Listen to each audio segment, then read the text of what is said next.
इस वक्त मैं मुजफ्फरनगर के जीआईसी ग्राउंड में, वो ग्राउंड जो अब से करीब 5-6 साल पहले एक तरह से असामाजिक तत्वों का अड्डा था। लोग आने से भी शाम के वक्त यहाँ डरते थे।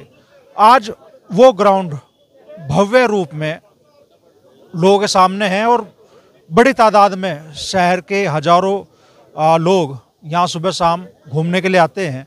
और इस ग्राउंड के सौंदर्यकरण का पूरा श्रेय जाता है पूर्व केंद्रीय मंत्री संजीव बालियान जी को। लगभग 1 साल होने को है मुजफ्फरनगर लोकसभा चुनाव का परिणाम आए और आज यहाँ मंच से बहुत सारे वक्ताओं ने संजीव बालियान जी के कार्यों को याद किया। तो साथ ही कई बड़े मुद्दे भी देश की, प्रदेश की और जनपद की राजनीति में चल रहे हैं। उन सब मुद्दों पे मंत्री जी से बात करेंगे। तो मंत्री जी, बड़ी सराहना हुई आपके काम की आज यहाँ पे, और ये जीआईसी ग्राउंड खास तौर पे जो शाम के वक्त आने से यहाँ लोग डरते थे अंधेरा होने के बाद में, आज आधी रात तक लोग विचरण कर रहे हैं। कैसे देखते हैं इस परिवर्तन को? देखिए, पहली बात तो इसका ज़्यादा श्रेय मुझे नहीं मिलना चाहिए ना। मैं, ये है एक समिति है, महाराजा परीक्षित सौंदर्यकरण समिति। उस समिति में जो लोग हैं सारे जो साथ खड़े हैं, इन लोगों ने देखिए पैसा, सरकारी पैसा बहुत जगह लगा। मैंने तो बताया, हमने तो कंपनी बाग में भी लगाया इतना पैसा, इससे दुगना पैसा कंपनी बाग में लगा, कहीं दिखाई नहीं देता। महत्वपूर्ण ये नहीं कि सरकार से पैसा लगा, बात यह है कि उस बात की व्यवस्थाओं को कौन मेंटेन करे, बाद में कौन अनुशासन बना कर रखे। तो इसका संपूर्ण श्रेय यहाँ की समिति को जाता है कि उन्हें करके दिखाया कि जनभागिता से बड़े बड़े बदलाव किए जा सकते हैं। और ये उसमें से एक है हमारा गवर्नमेंट कॉलेज ग्राउंड जो बोला जाता है। और अभी और लगेगा समय, 5 साल हो गए। 2018 में पहली बार यहाँ तिरंगा झंडा लगा था, स्मृति ईरानी जी ने इसका उद्घाटन किया था। और 2018 से आज में 25 में, अगले 5 साल में जो भी पेड़ बड़े हो जाएंगे, तो मुझे नहीं लगता इससे सुंदर जगह कोई हमारे जनपद में होगी। बच्चों के खेलने का ग्राउंड है, ट्रेन है, आज मैं ट्रेन में बैठा हूँ, तो एक कितना सुंदर स्टेशन हमारा बाहर है, एक स्टेशन हमारा यहाँ बन गया ट्रेन का। देखिए बच्चे कितने अच्छे कैसे पार्क है। मैं तो कह रहा था यार, हमारे समय में तो एक वो फिसलने का होता था बस, और आज इतने बढ़िया बढ़िया झूले हैं। लेकिन श्रेय सारा समिति को जाता है। तो बचपनों की याद ताज़ा हुई ट्रेन में बैठ के। देखिए आपको कितना अच्छा लग रहा है वाकई। मैं तो सभी मुजफ्फरनगर वालों से कहूँगा, भाई आया करो कभी कभी, एक बार शाम को यहाँ बैठ के देखो, कितना आनंद, कितना सुकून, कितना अच्छा यहाँ पे लग रहा है। एक बड़े ऑडिटोरियम की भी आपने यहाँ मन से भी बात कही, आपका सपना था और कोशिशें आपकी रही, लेकिन नहीं बन पाया। इसके अलावा ऐसे कौन कौन से काम जो आप पीड़ा महसूस करते हैं कि आज अगर चुनाव परिणाम कुछ और होता तो आज उन विकास कार्यों को गति मिलती मुजफ्फरनगर में? देखिए, ऑडिटोरियम करीब 25 करोड़ की लागत का था। ये करीब 2-2.5 साल पहले पास हो चुका था। पेड़ भी कट गए थे न, टेंडर भी 2-3 बार हुए, लेकिन वो टेंडर में शायद कभी कोई कंपनी आई नहीं, कभी आई, वो लेट हो गया। पिछले 1 साल से तो मैं खैर फॉलोअप नहीं कर पाया। तो एक तो यही होगा, ऑडिटोरियम में एक अच्छा ऑडिटोरियम की आवश्यकता इस नगर को है। अपनी मेरठ पानीपत रेल लाइन जो वाया सरधना, बुढ़ाना, वो केरलम होते हुए पानीपत जानी थी, बिल्कुल लास्ट स्टेज में पड़ी हुई है। करीब 3600 करोड़ का प्रोजेक्ट था वो सब कुछ होकर कैबिनेट की अप्रूवल के लिए लास्ट स्टेज में था। मैं छोड़ कर आया था वहीं। आज भी हमारा एक नया नेशनल हाईवे था जो पंजाब से हमें जोड़ता, जो थाना भवन से मेरठ होते हुए गुजरना था, शायद गंगा एक्सप्रेस वे मिलना था, उसका अभी तक कहीं कोई, मैं उसे भारतमाला प्रोजेक्ट में डलवा के गया था, कई 1000 करोड़ का प्रोजेक्ट था, उसका भी अब तक कहीं कुछ नहीं हुआ, आगे नहीं बढ़ पाया। RRTS है, RRTS मेरठ है, खड़ी थी, अभी वहीं खड़ी है, अभी मेरठ से उसने चलना नहीं शुरू किया। और बहुत से ऐसे काम हैं। तो मैंने आपको मोटे मोटे काम बताए, लेकिन मैं पिछले 1 साल में कोई प्रगति, मैंने थोड़ा बहुत प्रयास भी किया, ऐसा नहीं कि मैंने नहीं किया प्रयास, लेकिन कोई प्रगति हो नहीं पाई। वो वहीं के वहीं खड़े हुए हैं सभी काम। टीस होती है, मन में उठती है इन चीज़ों को? नहीं, टीस नहीं होती।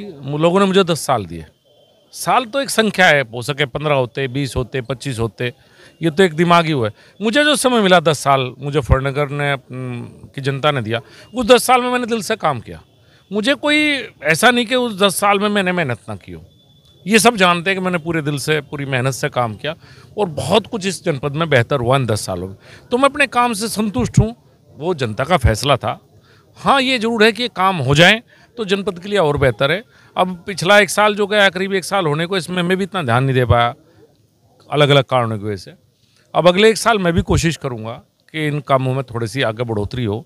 अब आप देखिए अपना जो ये मेरठ से जो मुजफ्फरनगर है नेशनल हाईवे, ये 6 लाइन होना था। ये करीब जब मैं मंत्री था तो मैंने उस समय इस पर प्रक्रिया की शुरुआत की, इसका सर्वे करवाया और ये फैसला हो गया कि हाँ 6 लाइन का होगा। ये फैसला मेरे समय पे हो गया था। गडकरी जी के पत्र पुत्र सब मेरे पास रखे हैं। और 6 लाइन के साथ साथ इसमें जैसे पंचेडे के आगे या बिलासपुर में पुल बनना था, कुछ छूटे हुए काम थे जो होने थे। 1 साल में वही है। अब सब चिट्ठियाँ लिख रहे हैं उस पर, उसी काम को करने में लग रहे हैं, चिट्ठी लिखने में। अरे भाई चिट्ठियों से हाईवे बनने लगते तो इस देश में हाईवे होते। हाईवे और काम करने के लिए बहुत मेहनत लगती है, बहुत जाना पड़ता है।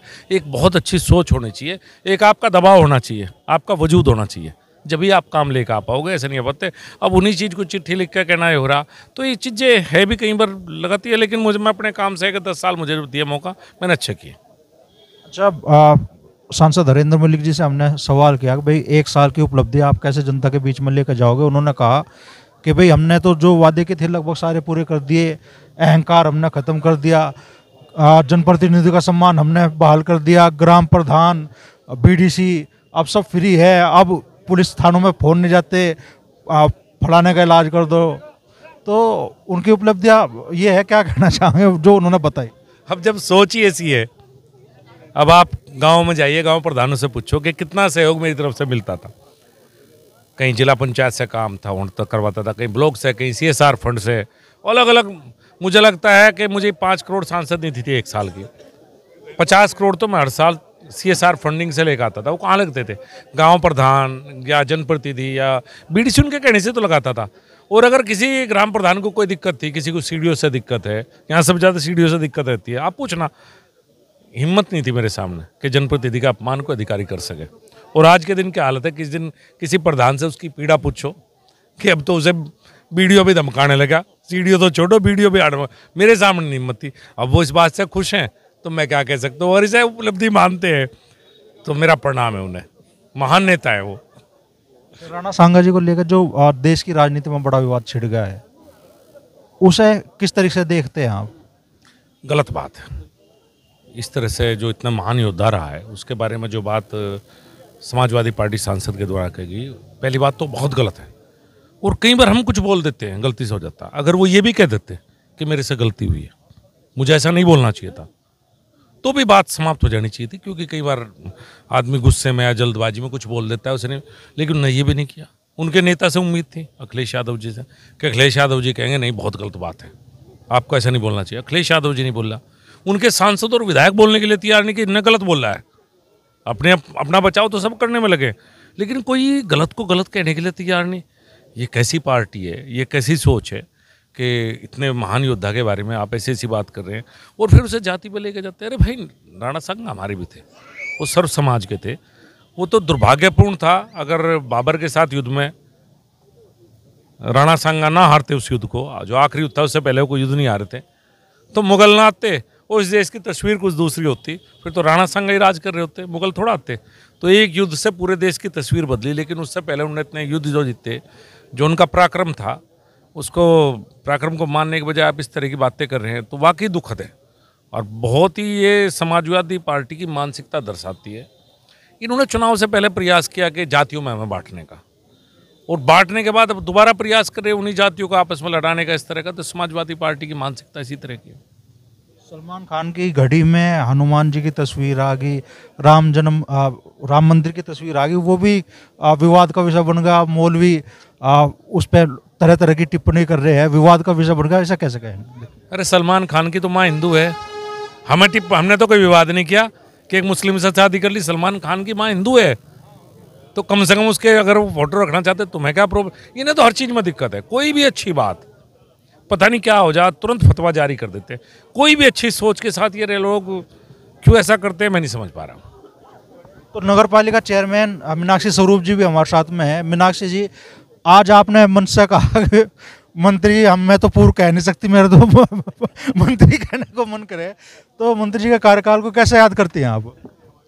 मैं देखिए पॉलिटिक्स में मैं तो आपको पता ही है कैसे आई हूँ कि लेडी सीट आई है और मैं आ गई हूँ। पॉलिटिक्स में मैं पहले बिल्कुल नहीं थी। मैंने मंत्री जी को भी जब पॉलिटिक्स में आई तभी जाना, और कार्यकाल तो मैंने इनका बाद में पहचाना।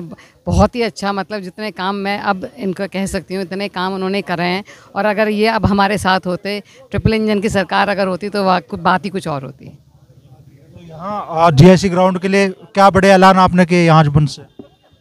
उन्होंने हमसे अभी यूरेनल पालिका से कहा है, यूरेनल की एक मांग करी है, स्वीपर और माली की मांग करी है, और एक जनरेटर के लिए करा है। तो अगली बोर्ड मीटिंग में हम ये सारे प्रस्ताव रख के उनको ज़रूर देंगे। शहर के लोगों के लिए भी कुछ बड़ा सोचा आप लोगों ने?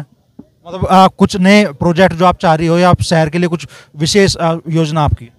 सबसे बड़ी योजना तो यही है, नाले बहुत हैं, तो हमने सबसे अभी जो 15 वित्त में हमने सबसे पहले नाले सारे रिपेयर करवा रहे हैं, और एक बार नाले जब रिपेयर हो जाएंगे तो उन्हें ढकने का प्रयास करेंगे। तो मुझे सबसे ज़्यादा यही परेशानी लगती है शहर में, गंदगी की परेशानी है, तो इससे ही निजात दिलाने का मेरा मन यही है।